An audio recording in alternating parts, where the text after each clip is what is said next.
Elles sont algériennes, autonomes et occupent un poste important dans différents secteurs. Trentenaires en général, célibataires pour la plupart, elles sont cadres, chefs d'entreprise et se regroupent dans un club exclusivement féminin, le Ladies Business Club. Un site internet comme point de rencontre, plus de 400 membres déjà. Un événement prétexte pour se réunir, ce jour-là, un hôtel huppé de la place d'Alger et un défilé pour une enseigne de sac à main, plutôt chic. La véritable raison, développer un réseau de contacts. Le monde des affaires est difficile d'accès en Algérie, alors ces filles ont décidé de se prendre en main. Je présente mon école maternelle Page Blanche qui est à Cheraga. Donc je gère, je suis éducatrice principale. Et si vous avez des enfants, je suis là. Je commence à en avoir un peu marre du cadre juridique proprement dit. Et je voudrais faire justement du marketing dans une boîte. Le cerveau du Ladies, c'est Lamna Boudoudou. L'idée de créer ce club féminin lui est venue de son expérience personnelle et de ses rapports en affaires compliqués avec les hommes.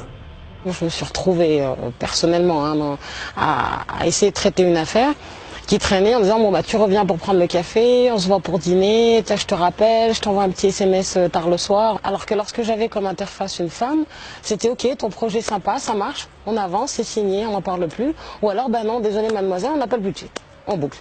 Je me suis rendu compte qu'entre femmes, ça allait plus vite, tout simplement. Et de se dire, on travaille entre nous, comme ça, c'est réglé d'avance. Femmes et chefs d'entreprise, deux statuts difficiles à concilier en Algérie, comme nous le confie Afida, nouvelle au club. Comme m'avait dit un directeur de Wilaya, il m'avait dit, tu sais, souvent, les directeurs, quand ils voient arriver un homme, pour eux, c'est un carnet de chèques. Et quand ils voient arriver une femme, pour eux, c'est un lit. Zafira Baba gère une école d'art appliqué en plein centre d'Alger. Un emploi du temps chargé et une vie familiale à assumer, mais pourtant ça marche. Ici, les effectifs ne cessent de grossir, grâce notamment au réseau du club. À la première soirée, tout le monde a commencé à s'échanger des cartes de visite et ça a été très bénéfique. Il y a d'autres personnes qui m'ont dit voilà, j'ai mon cousin, ma nièce qui veut faire une formation et qui connaissait pas l'école, donc voilà, est-ce que ça te dit? Donc ça permet aussi finalement une certaine efficacité en termes économiques. Toutes sont unanimes, elles n'ont rien contre la jante masculine, pas de militantisme féminin, juste une optimisation du temps pour plus d'efficacité économique.